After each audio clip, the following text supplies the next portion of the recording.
Welcome to this journey through one of the most disturbing cases in recorded history from rural Virginia. Before we begin, I invite you to leave a comment about where you're watching from and the exact time you heard this story. We're interested in knowing where and at what times of day or night these documented accounts arrive. The autumn of 1936 in Loudoun County, Virginia, carried with it an unusual stillness that local residents would later describe as oppressive. The rolling hills that stretched between Leesburg and Middleburg were draped in the season's typical tapestry of amber and crimson.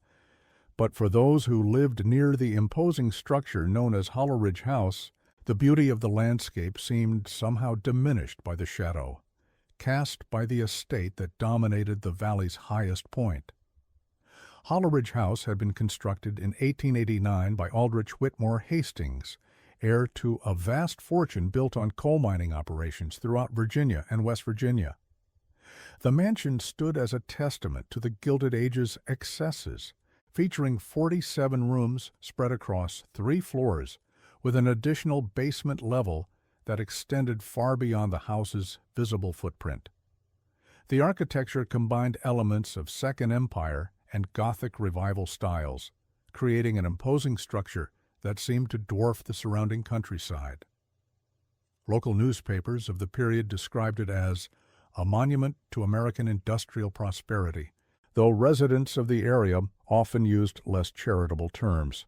According to county records maintained in the Loudoun County Courthouse, the estate encompassed approximately 400 acres of carefully manicured grounds, including formal gardens, a private cemetery, and extensive outbuildings that housed everything from a carriage house to what was euphemistically described in architectural plans as service quarters for the family's numerous domestic staff. The mansion's most distinctive feature was its isolation. The nearest neighbor lived more than 3 miles away, and the private road leading to the main house stretched for nearly 2 miles through dense woodland that the family maintained with almost obsessive care. Aldrich Hastings ruled over this domain with the iron will that had made his family fortune. Born in 1862, he had inherited his father's business empire at the age of 25 and had methodically expanded it throughout the following decades. By the 1890s, the Hastings name was synonymous with industrial power throughout the Mid-Atlantic region. However, those who knew him personally often described him as a man whose pursuit of control extended far beyond his business interests. Cornelius Thatcher, a former business partner who broke ties with Hastings in 1894, would later write in his memoirs that Aldrich possessed an almost pathological need to dictate every aspect of the world around him, from the placement of furniture in his offices to the precise schedules followed by every member of his household. The household in question included Aldrich's wife, Cordelia Hastings, whom he had married in 1887, and their 4 adult offspring. The family structure was rigid and formal, even by the standards of their social class. According to testimony later provided to county investigators, family meals were conducted in complete silence unless Aldrich specifically invited conversation. House staff were required to move through the mansion on predetermined routes at specified times to avoid accidentally encountering family members outside of their designated duties. Visitors to the estate were rare, and those few who were invited often commented on the strange atmosphere that pervaded the house. Margaret Sinclair, wife of a prominent Richmond banker and one of the few regular guests at Hollowridge House during the 1930s, provided a particularly detailed account of the family dynamics in a letter to her sister dated November 12, 1935. The Hastings family operates like a precision timepiece, but one that seems to have lost its soul. Cordelia barely speaks above a whisper, even when addressing the servants. The daughter, Isadora, appears to be in a constant state of nervous tension, frequently excusing herself from conversations to check on some household matter or another. The 2 sons, Lysander and Ambrose, seem to exist in a perpetual state of deference to their father's wishes, agreeing with everything he says before he has even finished speaking. Most disturbing of all is the way they all watch each other, as if each is waiting for the others to make some sort of mistake. Mrs. Sinclair's letter, discovered in 1958 among papers donated to the Virginia Historical Society, provides one of the few contemporary outside perspectives on the family during what would later be understood as the final years of their life at Hollowridge House. The letter continues, "Aldrich himself is the strangest of all.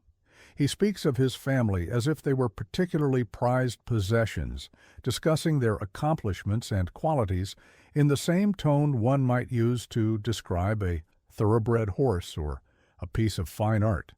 When I complimented him on his wife's apparent good health and vitality, he responded by noting that he had maintained her condition through careful management of her environment and activities." It was such an odd way to phrase it that I found myself quite unsettled for the remainder of my visit. The first documented indication that something was seriously wrong at Hollowridge House came in March of 1937, when Lysander Hastings failed to appear for a scheduled business meeting in Washington, D.C. As the heir apparent to the family's coal interests, Lysander had been gradually taking on more responsibilities in the company's operations. His absence from important meetings was entirely out of character, particularly since he had developed a reputation for almost obsessive punctuality in all his professional dealings.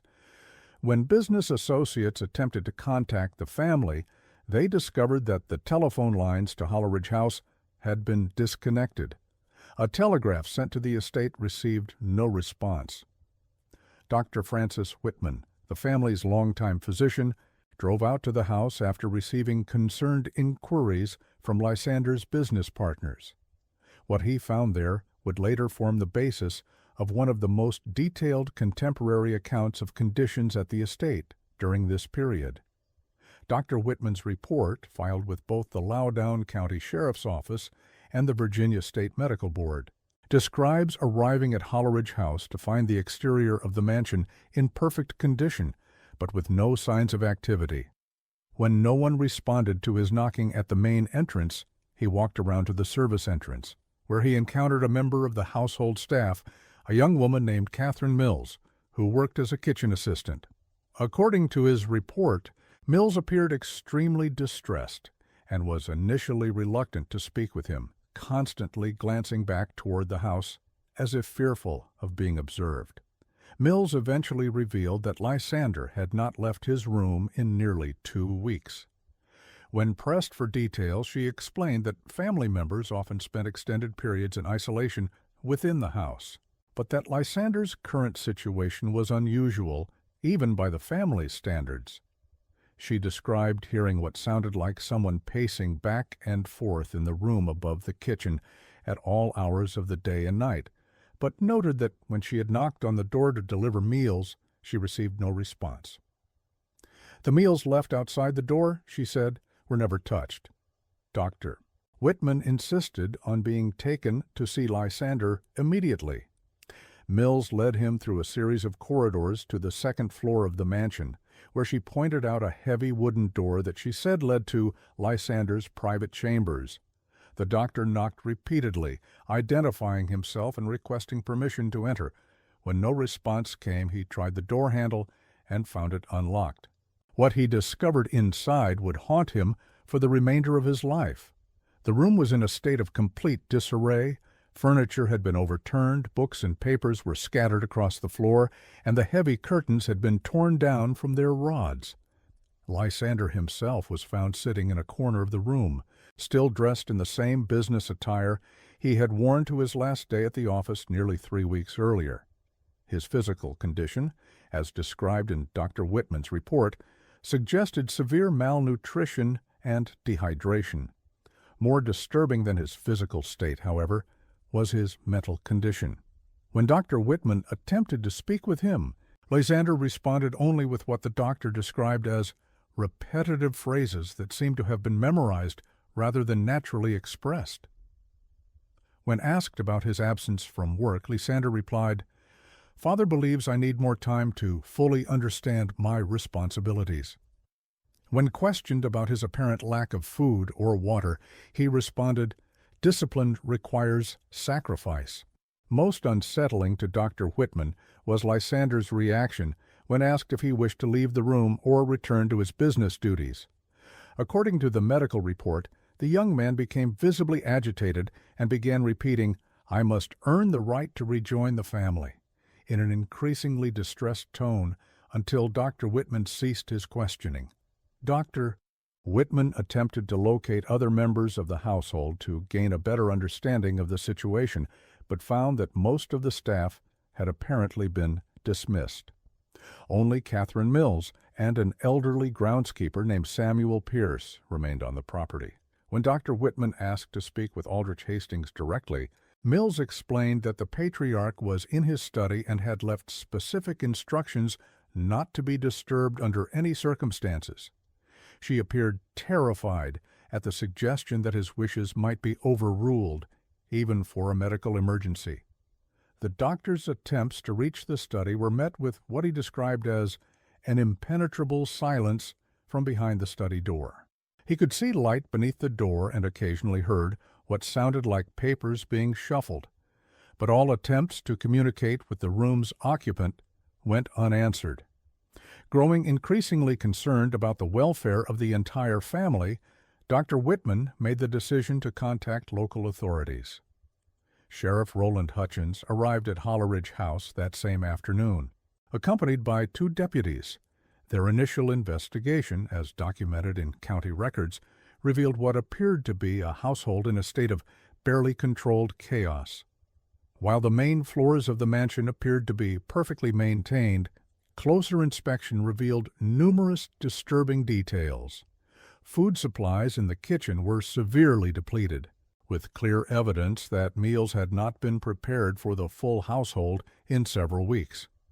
The servants' quarters, which had once housed nearly a dozen staff members, were now empty except for the 2 remaining employees, both of whom appeared to be in a state of extreme psychological stress. When Sheriff Hutchins demanded to speak with Aldrich Hastings, he was initially met with the same resistance that Dr. Whitman had encountered. However, the sheriff's more assertive approach eventually resulted in a response from behind the study door.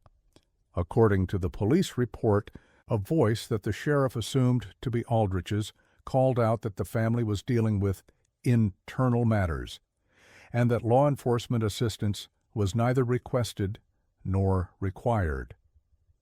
When Sheriff Hutchins explained that he was investigating reports of potential health and welfare concerns, the voice responded that all members of the Hastings family are exactly where they need to be. This response prompted Sheriff Hutchins to demand immediate access to verify the safety of all family members. After a delay of several minutes, the study door finally opened, revealing a man that the sheriff initially did not recognize as Aldrich Hastings. According to the police report, the individual appeared to have aged dramatically since the sheriff's last contact with the family several months earlier. His clothing was wrinkled and appeared to have been worn for several days without being changed. Most notably, his manner of speaking had changed dramatically. Where Aldrich had once been known for his authoritative and commanding presence, he now spoke in what Sheriff Hutchins described as measured, almost rehearsed phrases, as if he were reciting from a prepared script. When asked to account for the whereabouts of his wife and other family members, Aldrich explained that they were all engaged in important personal development activities that required privacy and concentration. He insisted that the family was in excellent health and that outside intervention would be detrimental to their current work. When Sheriff Hutchins requested to see the other family members personally, Aldrich reluctantly agreed, but insisted on specific conditions for the visits. What followed was a series of encounters that the investigating officers would later describe as among the strangest of their collective careers. Each family member was produced in turn, but their interactions followed an eerily similar pattern. They appeared to be in reasonable physical health, though all showed signs of weight loss and fatigue. More disturbing was their uniform demeanor and responses to questions. When asked about their well-being, each family member provided nearly identical responses about their participation in important family work that required their full attention and dedication. Cordelia Hastings, when questioned about her son's condition and isolation, explained that Lysander was learning valuable lessons about patience and self-discipline. When Sheriff Hutchins expressed concern about the apparent lack of food and normal social interaction, she responded that temporary hardships often lead to permanent improvements in character. The officer noted in his report that she delivered these statements while staring straight ahead, never making eye contact with him or acknowledging his obvious skepticism. Isadora Hastings provided similarly rehearsed responses when questioned about the family's current living situation. She described the dismissal of most of the household staff as a streamlining of operations designed to help the family focus on what truly matters. When asked directly if she felt safe and free to leave the property if she wished, she replied that she had never been more certain of her place and purpose in life. Like her mother, she delivered these responses in a flat, emotionless tone that the sheriff found deeply unsettling. The interview with Ambrose Hastings proved most disturbing of all. The young man, who had previously been known for his outgoing personality and social charm, appeared to have undergone a complete personality transformation. When Sheriff Hutchins asked him about his business and social activities, Ambrose explained that he had come to understand that his previous interests were distractions from more important work. When pressed about what this work entailed, he replied only that he was learning to better serve the family's true needs. Most unsettling to the investigating officers was the way all family members seemed to defer to Aldrich's presence. Even when he was not in the same room, they frequently paused in their responses, as if listening for some signal or approval. When he was present, they barely spoke at all, instead nodding or shaking their heads in response to his explanations of their situation.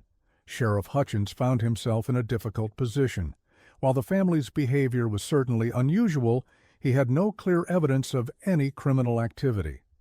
All family members claimed to be participating willingly in what Aldrich described as an intensive family strengthening program.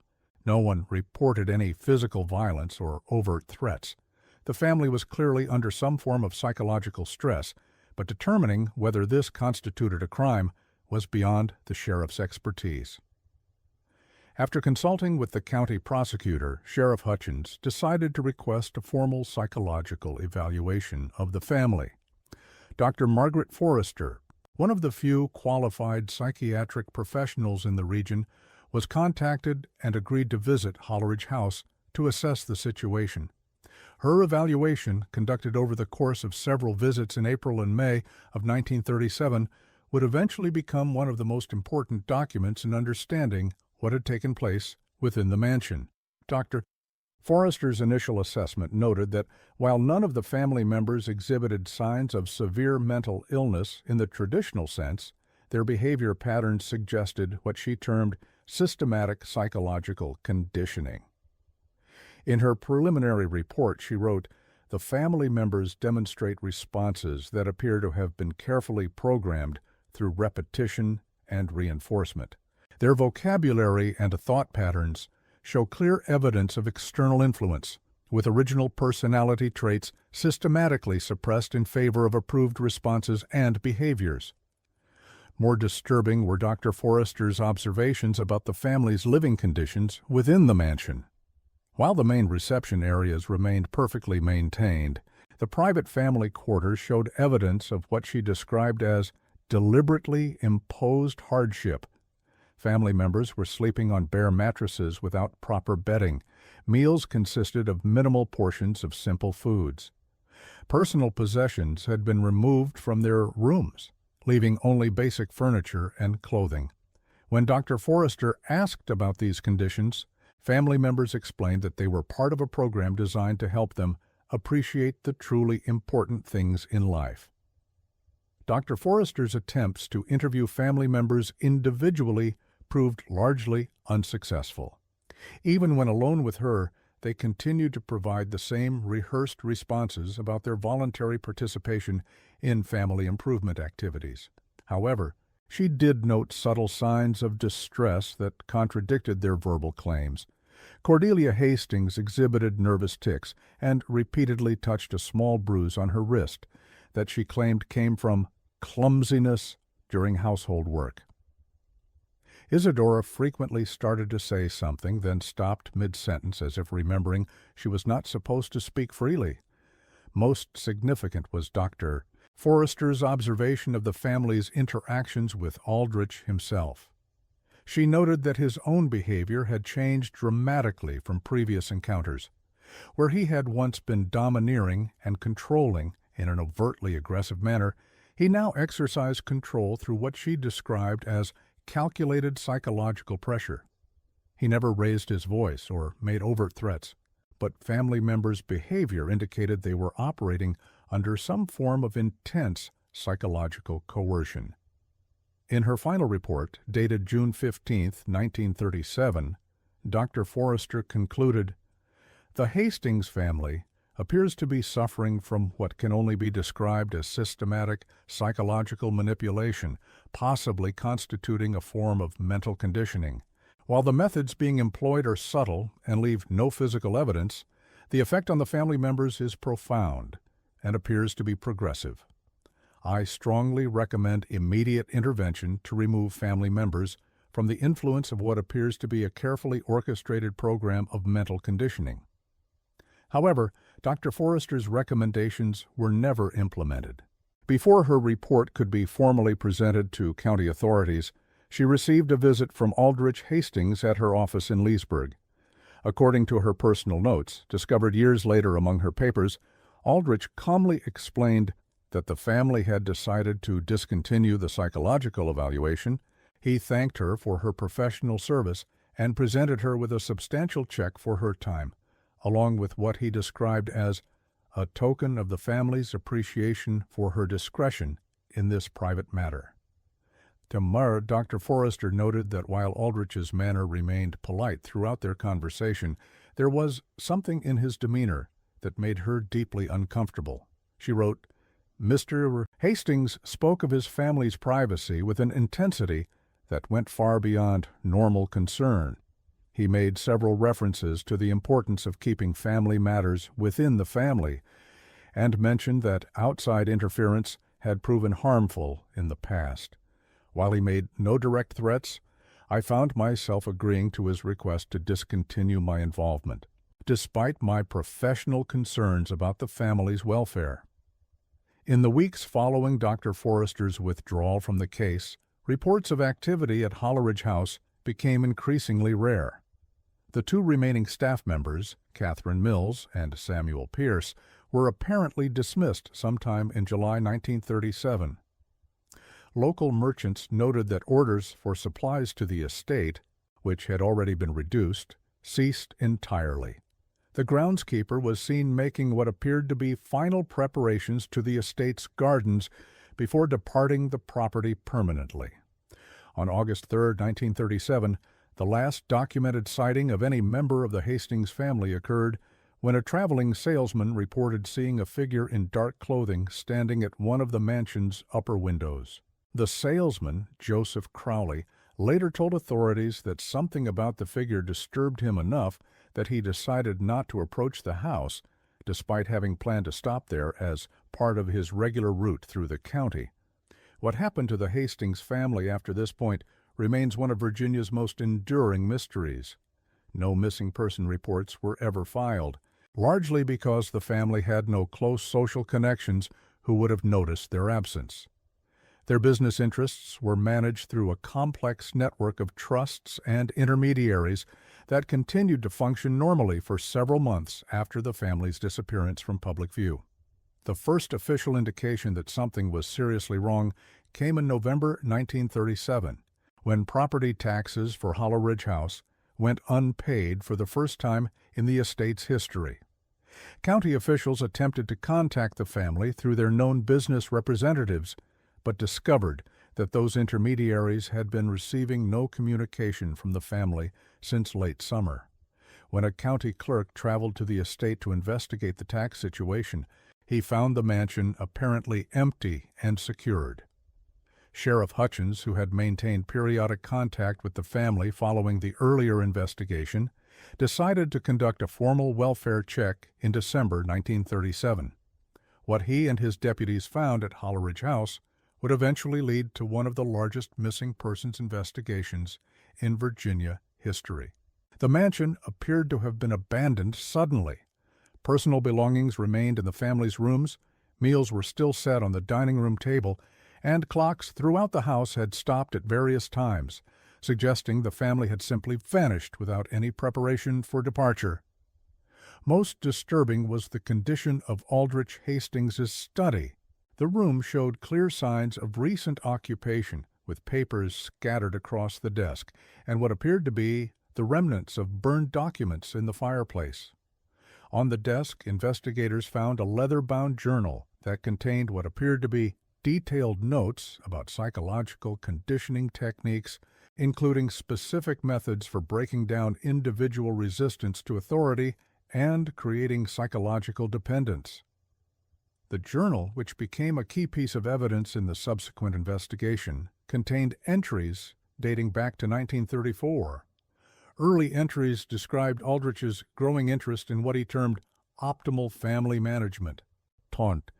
He had apparently been reading extensively about psychological conditioning techniques and had begun developing what he saw as more efficient methods for maintaining control over his household.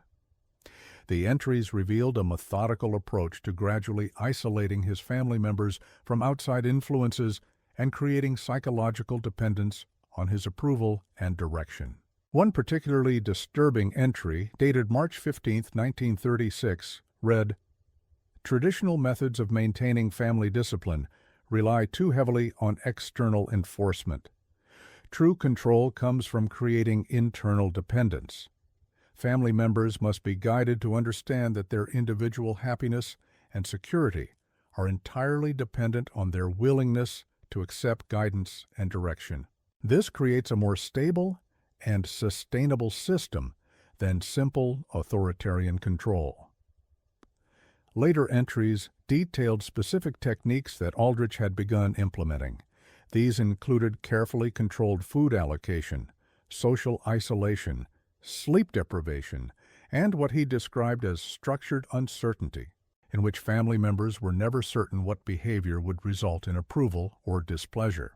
He noted that these methods were particularly effective when combined with periodic rewards for compliance, creating what he called optimal psychological conditioning. The final entries in the journal, dating to late July 1937, suggested that Aldrich's program had achieved what he considered complete success. He wrote, "Family unity has now reached optimal levels. Individual resistance has been entirely eliminated. Each family member now understands their role and purpose within the family structure. External intervention is no longer a concern, as family members have no desire for outside contact or influence." However, the very last entry in the journal suggested that something had gone wrong with Aldrich's carefully planned system. Written in an increasingly erratic handwriting style, it read, "Control systems require constant maintenance. Family members becoming too dependent. Unable to function independently even for basic tasks, may have achieved too complete a result. Correction may be necessary, but uncertain how to implement without destroying established progress." The investigation into the Hastings family disappearance continued for several months, but produced no definitive answers about their fate. A thorough search of the mansion and grounds revealed no evidence of violence or struggle. All family members' personal belongings remained in the house, including jewelry and substantial amounts of cash that would have been valuable to anyone planning to leave voluntarily. The family's automobiles remained in the estate's garage, ruling out the possibility that they had simply driven away. Detective Lieutenant Charles Morrison of the Virginia State Police, who took over the investigation from local authorities, found the case unlike anything in his previous experience. In his final report, he wrote, "Physical evidence suggests the family simply vanished from the premises without taking any personal belongings or making any preparation for departure.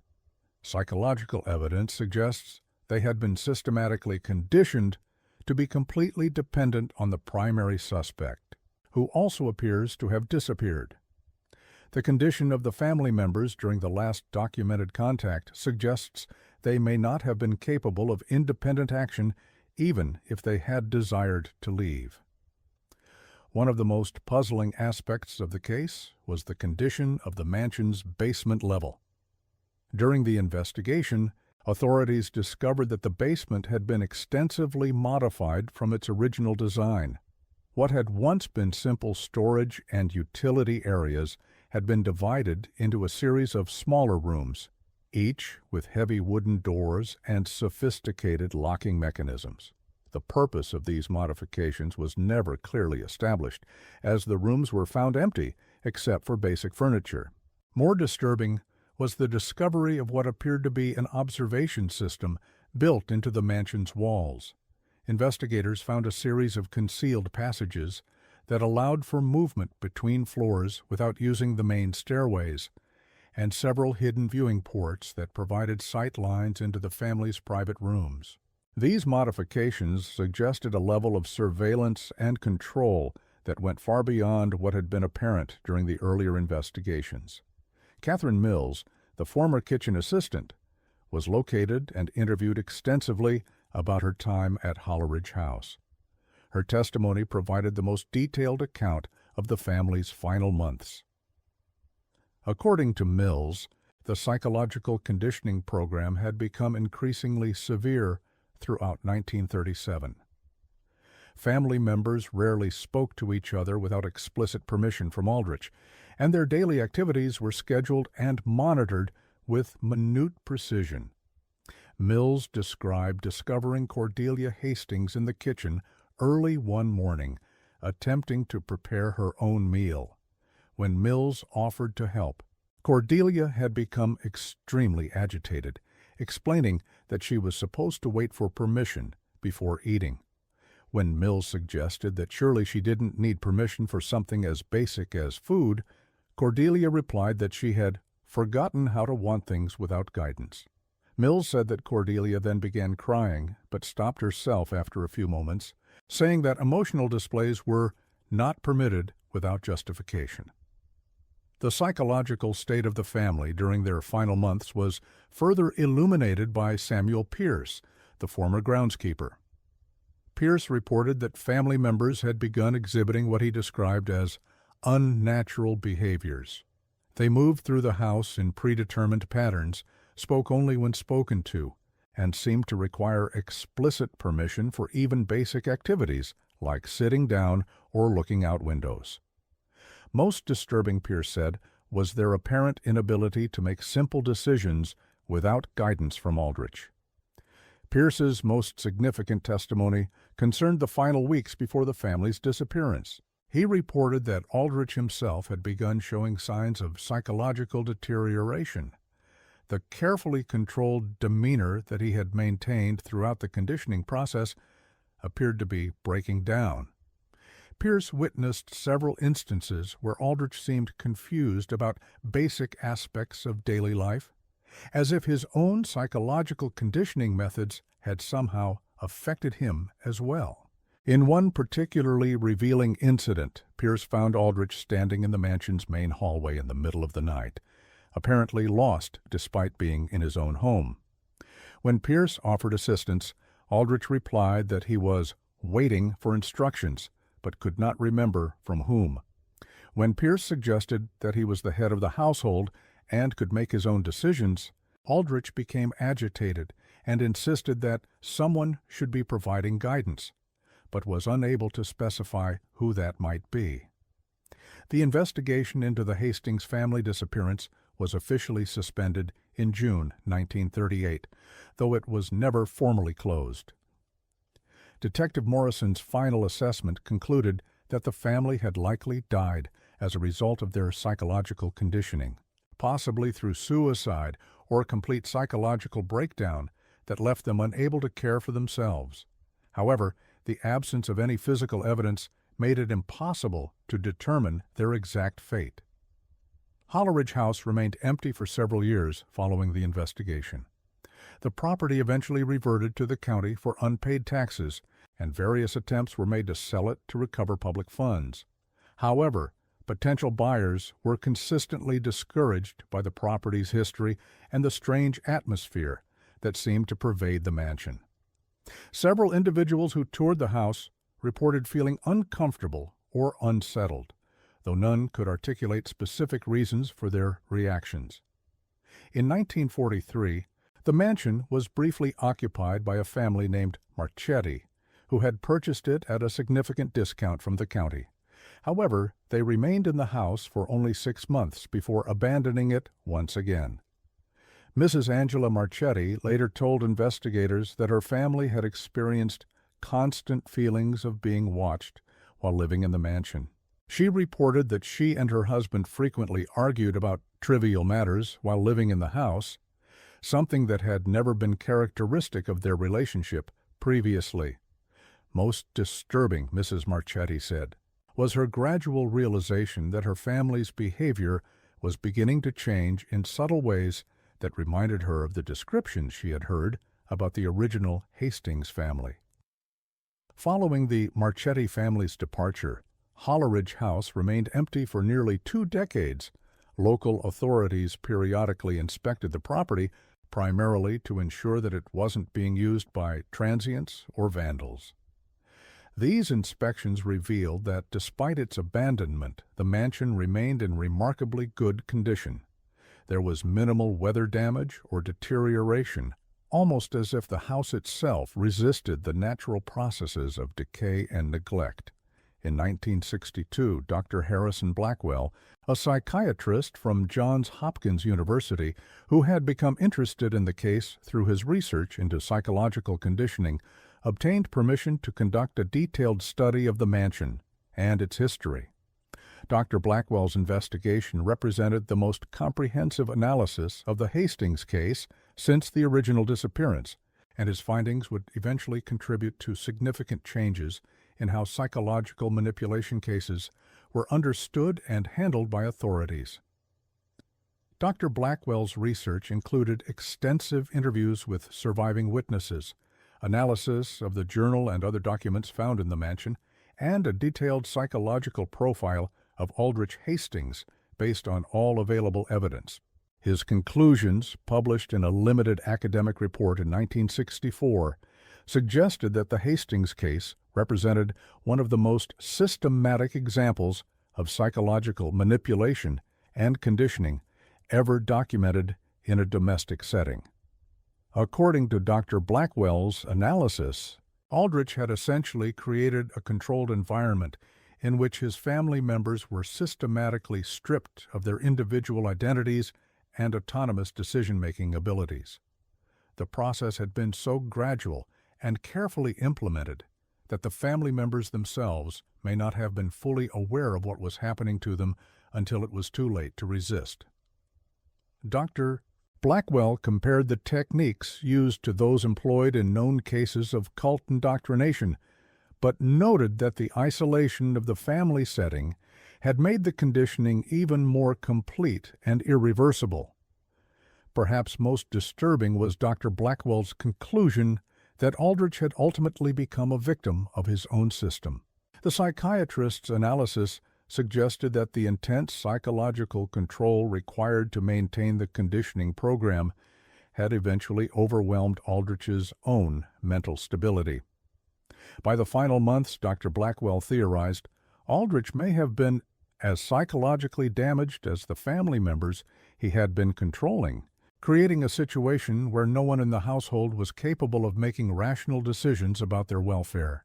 Dr. Blackwell's report also addressed the ultimate fate of the family. While acknowledging that their exact end remained unknown, he suggested that the most likely scenario was that the family had died as a result of their inability to function independently. He theorized that when Aldrich's own psychological breakdown reached a critical point, The family members may have been literally incapable of caring for themselves, leading to death by neglect or starvation even within their own home.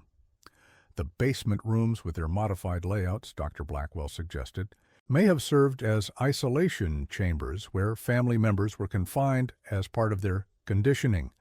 The observation systems built into the walls indicated that Hollowridge had monitored their behavior constantly, reinforcing his control through the knowledge that they could never be certain when they were being watched. This constant surveillance, Dr. Blackwell noted, was a technique commonly used in more extreme forms of psychological conditioning and would have been particularly effective in a domestic setting where family members had nowhere else to go. Dr. Blackwell's investigation was cut short when he apparently suffered a severe nervous breakdown during his research. According to colleagues at Johns Hopkins, Dr. Blackwell became increasingly obsessed with the Hastings case, spending weeks at a time at Hollowridge House and claiming to be conducting essential research that could not be interrupted. His behavior became erratic, and he began exhibiting some of the same symptoms he had documented in his analysis of the Hastings family. In his final report before his breakdown, Dr. Blackwell wrote, "Extended exposure to the environment where such systematic psychological manipulation took place appears to have residual effects on visitors. Whether this is due to subtle environmental factors, psychological suggestion, or some form of remaining influence is unclear.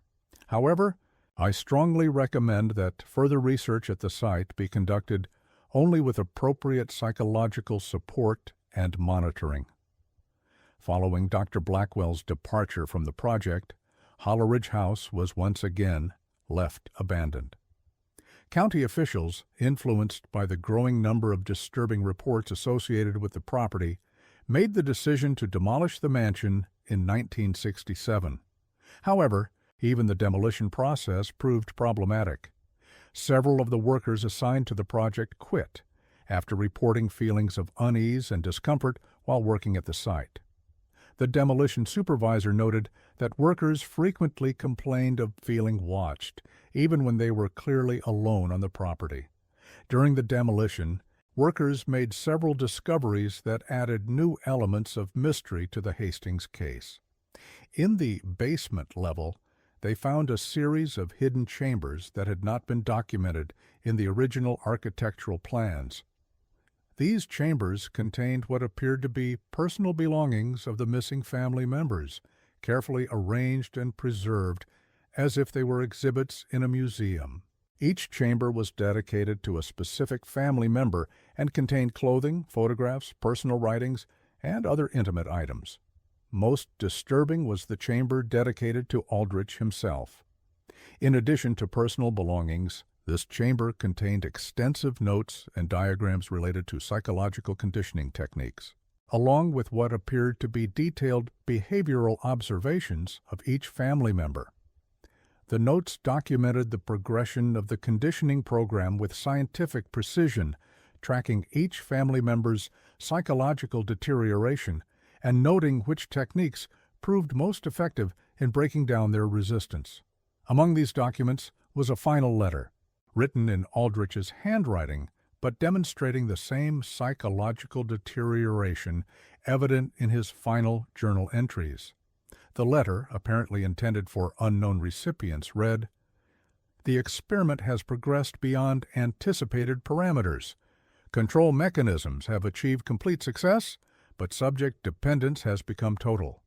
Unable to maintain system without becoming subject myself. Family unit requires constant direction for basic survival. Request guidance on termination procedures that will preserve research integrity." The letter was never sent, and investigators were never able to determine who Hollowridge might have been planning to contact for guidance. The reference to research integrity suggested that he viewed his family's conditioning as part of a larger experiment, but no evidence was ever found of connections to academic institutions or research organizations that might have been involved in such work.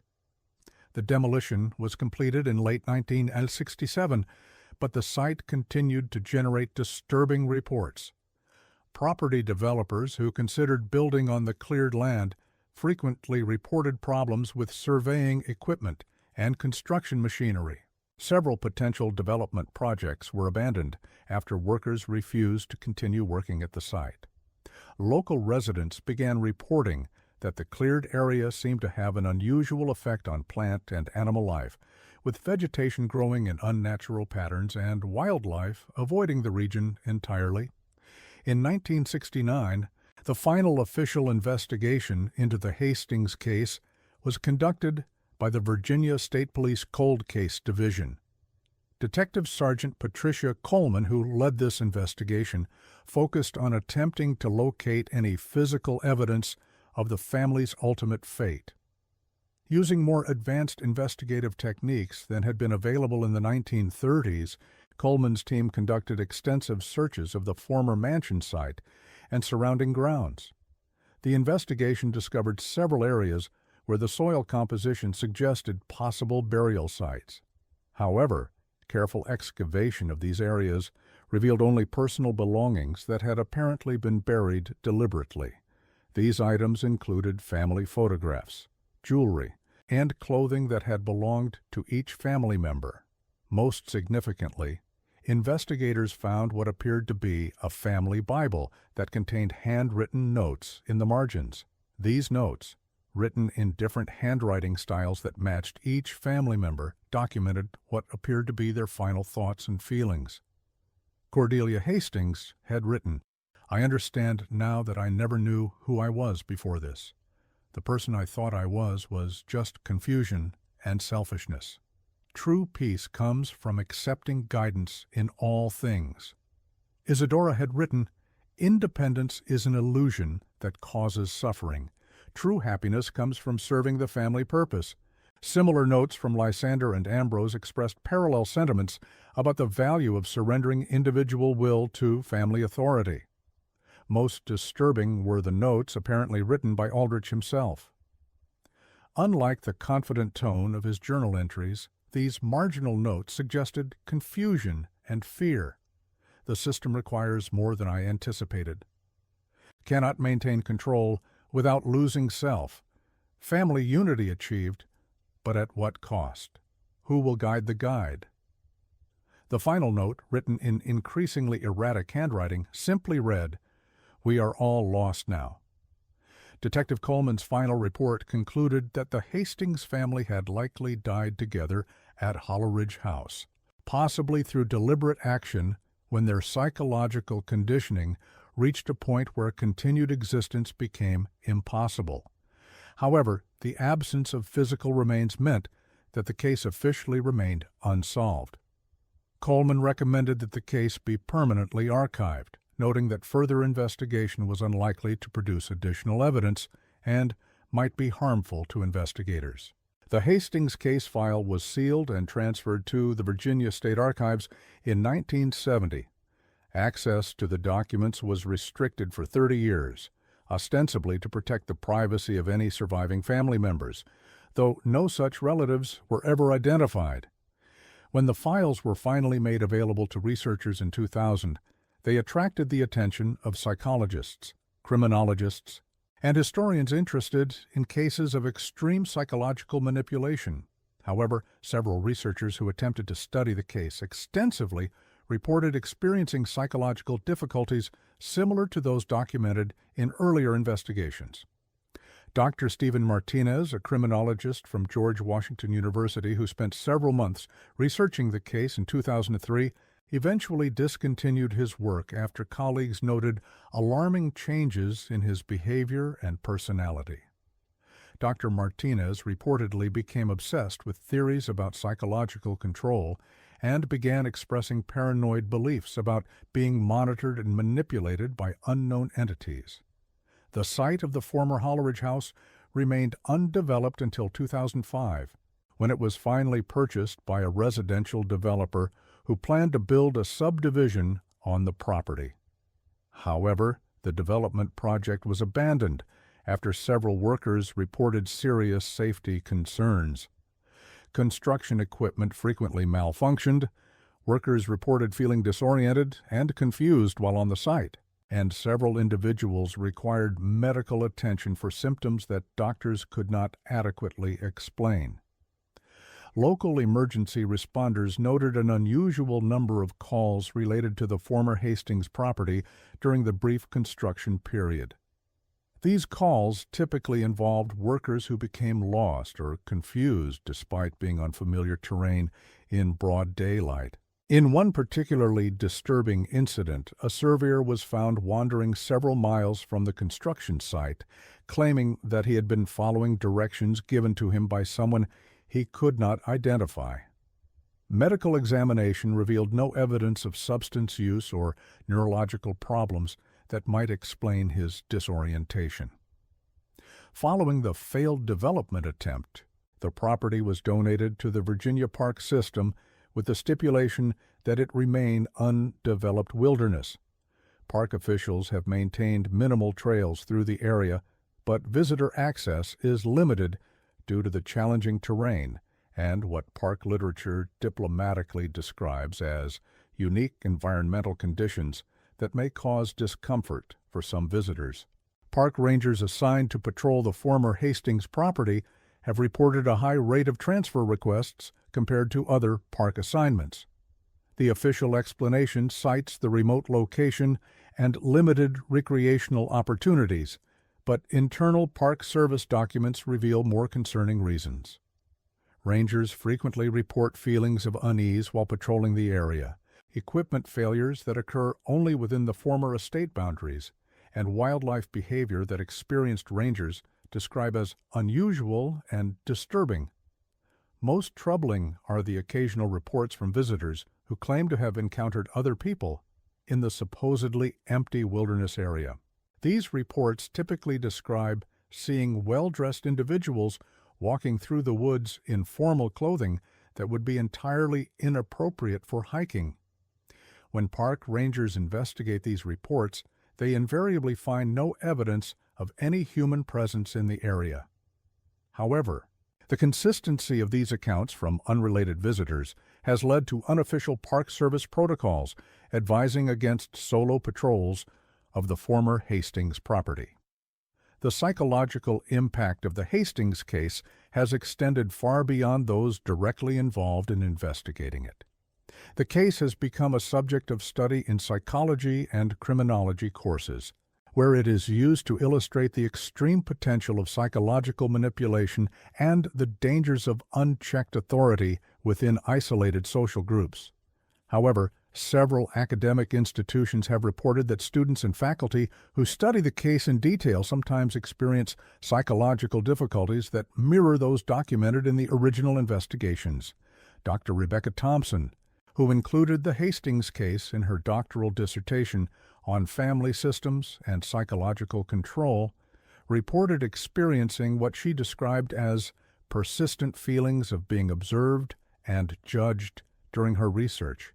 These feelings became so severe that she ultimately changed her dissertation topic and avoided further contact with materials related to the case. Similar experiences have been reported by other researchers, leading some academic institutions to restrict access to detailed case materials or require psychological monitoring for students studying extreme manipulation cases. The broader implications of the Hastings case continue to influence how authorities handle suspected cases of psychological manipulation and domestic control. The case highlighted the limitations of traditional law enforcement approaches when dealing with sophisticated psychological manipulation, particularly in isolated or closed social systems. Modern training for social workers, police officers, and mental health professionals often includes reference to the Hastings case as an example of how seemingly willing compliance can mask severe psychological coercion. However, the case also raised uncomfortable questions about the limits of individual autonomy and the role of authorities in protecting people who appear to be making their own choices, even when those choices seem objectively harmful. The Hastings family members consistently claim to be participating willingly in their father's program, and their apparent acceptance of increasingly harsh conditions challenged simple distinctions between voluntary and coercive relationships. Legal scholars who have studied the case note that if similar circumstances arose today, authorities would have more tools available for intervention, including improved understanding of psychological coercion and better training for recognizing signs of manipulation. However, they also acknowledge that the fundamental legal and ethical questions raised by the case remain largely unresolved. The tension between respecting individual autonomy and protecting vulnerable people from psychological manipulation continues to challenge modern legal and social service systems. The physical location of the former Hollowridge house has become something of an informal pilgrimage site for individuals interested in extreme psychology cases, despite official discouragement from park authorities.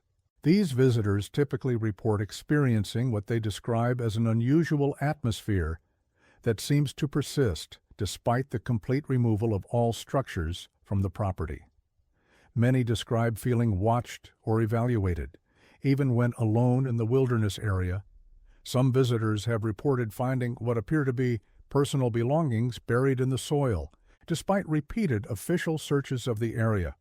These items typically include fragments of clothing, pieces of jewelry, and scraps of paper with handwriting that resembles samples from the Hastings family archives. However, official investigations of these claims have never confirmed the authenticity of any such discoveries, and park officials generally attribute them to suggestions placed by previous visitors or natural objects misidentified due to the psychological atmosphere of the location. The most persistent reports involve sightings of what witnesses describe as a well-dressed family group walking through the woods in formation, maintaining precise spacing and moving with unusual coordination. These sightings always occur at a distance, and witnesses report feeling compelled not to approach or call out to the figures. When park rangers investigate reports of these sightings, they consistently find no evidence of human presence, though they sometimes note unusually regular patterns in disturbed vegetation that suggest coordinated movement through the area. Local folklore has developed around the former Hastings property, though official sources discourage the spread of supernatural interpretations of the documented phenomena. Residents of Loudoun County who are familiar with the case often warn visitors against spending extended time in the area, particularly alone or during evening hours. These warnings typically focus on practical concerns about getting lost or injured in remote wilderness, but the emphasis placed on them suggests underlying concerns that go beyond normal outdoor safety issues. The psychological research community continues to regard the Hastings case as one of the most significant documented examples of extreme family manipulation and psychological conditioning. However, formal research into the case has largely ended due to the consistent pattern of psychological difficulties experienced by investigators. Current academic consensus holds that while the case provides valuable insights into the potential for psychological manipulation, direct study of the detailed materials may pose unacceptable risks to researcher welfare. This consensus was reinforced by events in 2018 when Dr. Michael Chen, a psychological researcher from Stanford University, attempted to conduct a comprehensive digital analysis of all surviving Hastings case materials. Dr. Chen's research was intended to use modern psychological assessment tools to better understand the conditioning techniques documented in Aldrich's journal and other case materials.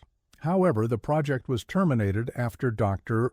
Chen began exhibiting symptoms of psychological distress that his colleagues described as remarkably similar to those documented in historical accounts of the Hastings family's conditioning.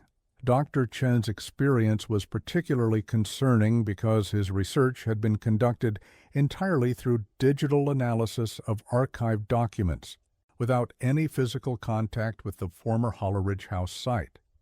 This suggested that exposure to detailed information about the psychological conditioning techniques might itself pose risks, independent of any environmental factors associated with the physical location. Following Dr. Chen's experience, Stanford University implemented new protocols requiring psychological monitoring for any research involving extreme manipulation cases. The current status of materials related to the Hastings case reflects ongoing concern about the potential psychological impact of detailed study. While basic case information remains available to researchers, access to detailed documents, such as Aldrich's conditioning notes and the family member's final writings, requires special approval and psychological screening. Some institutions have removed these materials from their collections entirely, citing concern for patron welfare. Despite these restrictions, interest in the Hastings case continues among both academic researchers and the general public. The case is frequently cited in discussions about the limits of psychological manipulation and the importance of maintaining social connections as protection against isolation-based control tactics. However, those who study the case are consistently advised to maintain awareness of the potential psychological effects and to seek appropriate support if they experience unusual symptoms during their research. The former site of Hollowridge House remains under Virginia Parks System Management, officially designated as a natural preserve area with limited public access. Park literature emphasizes the scientific and historical significance of the location, while diplomatically noting that some visitors may experience heightened emotional responses to the historical significance of the site. Visitor information includes recommendations to visit in groups, maintain regular communication with park staff, and limit the duration of visits to daylight hours. Park rangers continue to patrol the area regularly, though patrol schedules have been modified to ensure that rangers are never alone in the former estate area for extended periods. These modifications are officially attributed to standard safety protocols for remote wilderness areas, but internal Park Service documents reveal that they were implemented specifically in response to the high rate of psychological difficulties reported by staff assigned to the former Hastings property. The most recent official assessment of the former Hollowridge House site was conducted in 2020 by a joint team from the Virginia Department of Natural Resources and the Centers for Disease Control, investigating reports of unusual health effects experienced by visitors to the area. The assessment found no evidence of environmental toxins or other physical hazards that might explain the reported symptoms. However, the investigating team recommended continued restrictions on visitor access and suggested that the area might be better suited for specialized research purposes rather than general recreational use. This recommendation was implemented through revised park regulations that significantly limited casual visitor access to the former estate area while maintaining availability for approved research purposes. However, the demand for research access has remained minimal due to the well-documented pattern of psychological difficulties experienced by previous investigators. Current park records indicate that the former Hollowridge House site receives fewer than a dozen approved research visitors per year, compared to thousands of visitors to other historical sites of similar significance. The legacy of the Hastings case extends beyond its immediate psychological and historical implications. The case has influenced legal definitions of psychological manipulation, contributed to the development of protective protocols for isolated family systems, and provided crucial insights into the potential for systematic psychological control in domestic settings. However, these contributions have come at a significant cost, measured in the psychological welfare of those who have attempted to study the case in detail. Current professional consensus holds that while the Hastings case provides invaluable insights into extreme psychological manipulation, direct study of the case materials should be approached with extreme caution and appropriate psychological support. This consensus reflects a hard-learned recognition that some forms of knowledge may carry inherent risks that must be carefully weighed against their potential benefits. The question of whether certain types of information should be preserved but restricted remains a subject of ongoing debate in academic and legal circles. The practical implications of the Hastings case continue to influence modern approaches to suspected psychological manipulation cases. Social workers, law enforcement officers, and mental health professionals receive training based partly on lessons learned from the failure to effectively intervene in the Hastings situation. This training emphasizes the importance of recognizing subtle signs of psychological coercion and the need for persistent monitoring of isolated family systems, even when family members claim to be participating willingly in concerning situations. However, the fundamental challenges highlighted by the Hastings case remain largely unresolved. The balance between respecting individual autonomy and protecting vulnerable people from sophisticated psychological manipulation continues to challenge modern social service and legal systems. The case serves as a persistent reminder that human capacity for psychological control and manipulation may exceed our institutional capacity to effectively respond, particularly in isolated social settings where traditional support systems have been systematically undermined. The story of Hollowridge House and the Hastings family stands as one of the most disturbing documented cases of systematic psychological manipulation in American history. While the exact fate of the family members remains unknown, the evidence suggests a tragedy that unfolded slowly and systematically, hidden from public view until it was too late for effective intervention. The case continues to serve as both a historical record of human capacity for psychological control and a warning about the dangers of unchecked authority within closed social systems. Perhaps most troubling is the persistent evidence that exposure to detailed information about the case itself may pose psychological risks to those who study it. This phenomenon raises fundamental questions about the nature of psychological manipulation and the possibility that certain forms of conditioning techniques may have effects that transcend their original implementation. Whether this represents a genuine anomaly or simply reflects the psychological impact of confronting extreme human cruelty remains a subject of debate among those willing to risk the apparent dangers of studying the case in detail. The former Hollowridge House site remains accessible to approved researchers and visitors, though few choose to take advantage of this access. Those who do visit typically report an experience that stays with them long after they leave the property. Whether this persistent impact reflects environmental factors, psychological suggestion, or something else entirely remains unclear. What is certain is that the shadow cast by the Hastings family tragedy continues to influence all who encounter their story, serving as a reminder that some forms of human behavior push the boundaries of our understanding and our capacity for effective response. The case files remain archived in Virginia state records, available to researchers who meet appropriate screening requirements. However, the number of individuals willing to study the case in detail has declined significantly over the decades, as awareness of the potential psychological risks has increased. This development raises troubling questions about how society should preserve and study information that may itself pose risks to those who encounter it, and whether some knowledge might be too dangerous to pursue without extraordinary precautions. As time passes and direct memory of the original events fades, the Hastings case has taken on an almost mythical quality in discussions of psychological manipulation and family violence. However, those familiar with the detailed evidence understand that the case represents something far more disturbing than myth or legend. It serves as documented proof that systematic psychological manipulation can achieve effects that challenge our basic assumptions about human autonomy and resistance to coercion.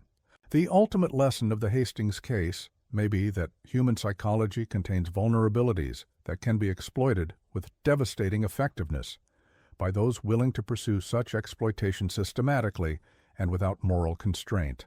This lesson continues to inform modern understanding of psychological manipulation, while serving as a warning about the importance of maintaining social connections and support systems that can provide protection against isolation-based control tactics. For those who study extreme cases of human behavior, the Hastings family represents both an invaluable source of insight and a cautionary tale about the personal costs of confronting the darker aspects of human nature. Their story serves as a reminder that some mysteries are preserved not because they cannot be solved, but because the process of solving them may exact too high a price from those who attempt it. In this sense, the empty wilderness that now covers the former Hollowridge house site serves as an appropriate monument to a family whose fate serves as a warning about the dangers of absolute control and the fragility of human autonomy in the face of systematic psychological manipulation.